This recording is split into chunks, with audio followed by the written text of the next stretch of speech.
नमस्कार विद्यार्थी मित्रांनो, माझ्या YouTube चॅनलमध्ये मी तुमचं सहर्ष स्वागत करीत आहे. तर तुमच्यासाठी महत्त्वपूर्ण विषयावरती व्हिडिओ घेऊन आलो आहे, तो म्हणजे नगर परिषद भरतीमध्ये जी जागा वाढीसाठी विद्यार्थ्यांचे प्रयत्न सुरू आहेत. तर त्याच्यामध्ये आज म्हणजे 29 तारखेला काय घडामोड झालेली आहे, त्याची तुम्हाला माहिती सांगणार आहे मी. याच्यापूर्वी मी तुम्हाला एका व्हिडिओमध्ये सगळे जे स्टार्टिंगपासूनचे प्रयत्न विद्यार्थ्यांनी केले आहेत, ते सगळ्यांची तुम्हाला माहिती दिली आहे. म्हणजे सगळ्यांची म्हणजे विधानसभेत विद्यार्थी गेले, रातोरात गेले होते, जसे की रोहित गाडे आहेत. असे खूप सारे विद्यार्थी आहेत. सिद्धेश देशमुख आहेत, त्याच्यानंतर धीरज आहेत. असे खूप सारे विद्यार्थी आहेत, जे की वेगवेगळ्या ह्याच्यामध्ये काय करतात, की प्रयत्न करत आहेत जागा वाढीसाठी. ओके. तर त्या विद्यार्थी सगळे जे काही ॲडमिन ग्रुप आहे याचा, सगळे प्रयत्न करत आहेत. विद्यार्थी तर ऑलमोस्ट 3,000 पर्यंत विद्यार्थी आहेत ग्रुपमध्ये. तर सगळे प्रयत्न करत आहेत. पण जे ॲडमिन आहेत, तर ते एक्स्ट्रा एफर्ट करत आहेत. तर ते सगळे काय करतात, की प्रयत्न करतात आणि त्यांच्या प्रयत्नानेच काय केलं, की त्यांनी काय केलं होतं, की आज जर बघितलं तर जे हे आहेत अजितदादाजी, अजित पवार त्यांच्याशी काय केलं होतं, की भेट घेतलेली आहे. त्यांची विद्यार्थ्याचे एक प्रतिनिधित्व केलं होतं पूर्ण शिष्टमंडळ टाइप. तर त्यांनी काय केलं, की हे घेतले भेट घेतलेली आहे आणि त्याच्याकडनं फीडबॅक जो आलेला आहे, तो तुम्हाला मी आज सांगणार आहे. याच्यापूर्वी जर तुम्ही बघितलं तर विद्यार्थ्यांनी जसे की रोहित गाडे यांनी काय केलं होतं, की अ, नाशिकचे जे खासदार आहेत, हेमंतअप्पा गोडसे यांच्या मदतीने काय केलं, की मुख्यमंत्र्यांची भेट घेतली होती. तर मुख्यमंत्र्यांनी काय केलं होतं, त्याच्यावरती जे मुख्य सचिव आहेत, त्यांना काय केलं होतं, की कारवाईसाठी पुढे हे केलेलं आहे, रिमार्क दिलेला आहे. तर तसं ते पत्रही त्यांनी लगेच मंत्रालयात दिलेलं आहे. ह्या गोष्टी सगळ्या झालेल्या आहेत. त्याच्यानंतर अजून विद्यार्थ्यांनी काय केलं, की जे अजितदादा पवार आहेत, यांच्या काय केलं, की मंत्रालय कार्यालयात त्यांची भेट केली होती. आता त्याच्या संदर्भात त्यांची ॲक्चुअली जी पोस्ट आहे, ॲक्चुअली त्यांनी काय केलं होतं, की जे हे लिहिलं होतं, तर ते तुम्हाला दाखवेल. तर ह्याच्यात जर बघितलं तर टोटल 1782 पदांकरिता ही जाहिरात होती आणि जी जागा वाढीसाठी आहे विद्यार्थ्यांचे प्रयत्न, ते आहेत 1332. एवढ्या जागा रिक्त आहेत असं म्हणणं आहे आणि याच्यानुसार जास्तीत जास्त जागा भरता यावी याच्यासाठी ही मोहीम सुरू आहे विद्यार्थ्यांची. तर मलाही अपेक्षा आहेत, की सगळ्यात जास्तीत जास्त जागा जेवढ्या जे 1332 आहेत, जेवढ्या भेटतील तेवढ्या जागा काय करतील, की रिक्त जागा भरता याव्या. याच जाहिरातीमध्ये जर झाल्या तर खूपच चांगलं. याच जाहिरातीमध्ये होईल अशी अपेक्षा आहे. चला, तर बघा यांनी जी पोस्ट आहे ती मी ॲज इट इज पोस्ट घेतलेली आहे. तर बघा यांनी सांगितलेलं आहे, की अजितदादा पवार यांची मंत्रालय कार्यालयात आमच्या टीमची सकारात्मक भेट झाली होती. याच्यासाठी तुम्हाला सांगतो, की काल विद्यार्थ्यांनी एवढे मेसेज केले होते, की त्याच्यानंतरनं त्यांना आज डायरेक्टली अपॉइंटमेंट भेटली होती. तर विद्यार्थ्यांचे सगळा सपोर्ट आहे त्या सगळ्यांच्या सपोर्टमुळेच ह्या गोष्टी घडत आहेत. बाकी मला तर वाटत नाही, की विथआऊट सपोर्ट ह्या गोष्टी म्हणजे फक्त विद्यार्थी स्तरावरती खूप मोठं हे जे आहे काय म्हणतात ते बूस्ट आहे, मोहीम आहे, ही चालवली जाते. विद्यार्थ्यांनीच विद्यार्थ्यांसाठी चालवलेली ही मोहीम आहे. तर बघा याच्यामध्ये जर काय केलं होतं, की हां, सकारात्मक भेट झाली. वित्त खात्याकडून जागा वाढीसाठी कुठलीही अडचण येणार नाही, त्यांनी असे आश्वासन केले म्हणजे आश्वासित केले आहे.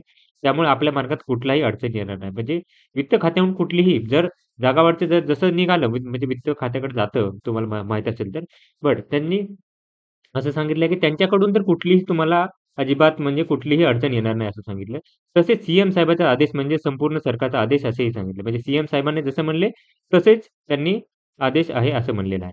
त्याच्यानंतर जर बघितलं तर मुख्य सचिव सध्या दिल्लीत आहेत. ते सोमवारी येतील आणि ते आपला जागावाढीचा तात्काळ प्रस्ताव तयार करतील. बघा आता जे हे आहेत मुख्य सचिव आहेत ते काय करतील दिल्लीत आहेत. ते सोमवारी येतील आणि त्याच्यावरती हे करतील. असं सांगितलेलं आहे त्यांनी. प्रस्तावावरती निर्णय घेतील. त्याच्यानंतरनं तो प्रस्ताव सीएम साहेबांना सादर करून त्यावर सही घेतील. त्याच्यानंतरनं काय करतील, की सीएम साहेबांना सादर करतील आणि त्यावर सही घेतील. मग ते ऑफिशियल नोटिफिकेशन येईल. त्याच्यानंतरच ऑफिशियल नोटिफिकेशन येणार आहे. त्याच्यानंतरनं 75,000 भरतीला वित्त विभागाची मान्यता आहे. त्यामुळे त्यामुळे तुमच्या जागा वाढ प्रस्तावाला आम्ही कुठलीही अडचण करणार नाही असं म्हणणं आहे. म्हणजे 75,000 जी भरती प्रक्रिया सुरू आहे, त्याची वित्त विभागाची मान्यता आहे. त्यामुळे यालाही कुठलाही अन्याय हे म्हणजे कुठलाही अडचण येणार नाही असं त्यांनी सांगितलेलं आहे, अजितदादा पवार यांनी. त्याच्यानंतर आपली समस्या त्यांना कळली आहे. काही अडचण असेल तर ते सिद्धेश सरांच्या माध्यमातून काय करतील, की आपल्याला ते कळू शकतो. म्हणजे आता हे हे जे आहे ते हे आहेत ॲडमिन आहेत सिद्धेश. तर हे काय करतात, की कळून देतील आपल्याला. त्याच्यानंतर बघितलं तर सिद्धेश देशमुख आहे ते.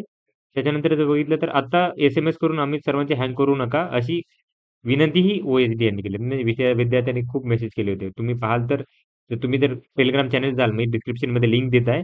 तर त्याच्यावर जाल तर तुम्हाला समजेल, की एक्झॅक्टली काय-काय झालं होतं तिथे ते. त्याच्यानंतरनं बघा, तुमच्या एकेच्या ताकदीमुळे घरी बसून सुद्धा आपण एस-एम-एसद्वारे सकारात्मक पाऊल टाकले आणि ॲडमिनची टीम सार्थ अभिमान आहे. म्हणजे की विद्यार्थ्यांनी जे सपोर्ट केलेला आहे त्याच्यामुळे काय झालं, की एका टीमला जाता आलं होतं. त्याच्यानंतर ना तुम्ही असेच उभे राहत असाल तर वरचा 3 टप्पा पार पाडण्यात आपल्याला कोणीही रोखू शकत नाही. म्हणजे हे जे 3 टप्पे आहेत ऑफिशियल नोटिफिकेशनचे कोणीही अडवू शकत नाही अशी सांगितलेलं आहे. त्याच्यानंतर ना एक आठवण म्हणून सांगतो, की सीएम साहेबांनी राज्यसभेची 161 जागाची 600 पर्यंत नेली होती. ही तर घटका आहे. म्हणजे त्यांचं असं आहे, की जागा वाढ होऊ शकते, होणारच आहे. ओके. म्हणजे की असं नाहीये, की बघा कसं आहे, की काही-काही विद्यार्थी असे म्हणतील, की जागा वाढ होऊ शकत नाही असं तसं. तसं काही नाहीये. कुठल्याही संगी जागा वाढ होऊ शकते. त्यामुळे टेन्शन घ्यायची गरज नाहीये. सगळ्यांनी व्यवस्थितपणे जर सोबत राहिले तर सगळी जागावाढ होऊन जाईल.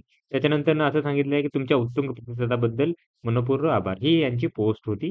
तुम्ही जाऊन ही पोस्ट वाचू शकता या Telegram चॅनलवरती. त्याची लिंक मी तुम्हाला डिस्क्रिप्शन बॉक्समध्ये देत आहे. परत मी सगळ्या ॲडमिन आणि सगळ्या टीमचं अभिनंदन करतो, की ज्यांनी अ, एवढं चांगलं काम केलेलं आहे. जागावाढीसाठी सगळ्यांसाठी काम करत आहेत. तर आशा करतो माझी इन्फॉर्मेशन सगळ्यांना आवडली असेल, समजली असेल. तर काय करा, की प्लीज चॅनलला सबस्क्राईब करा, व्हिडिओला लाईक करा आणि इन्फॉर्मेशन मित्रांसोबत शेअर करा. धन्यवाद.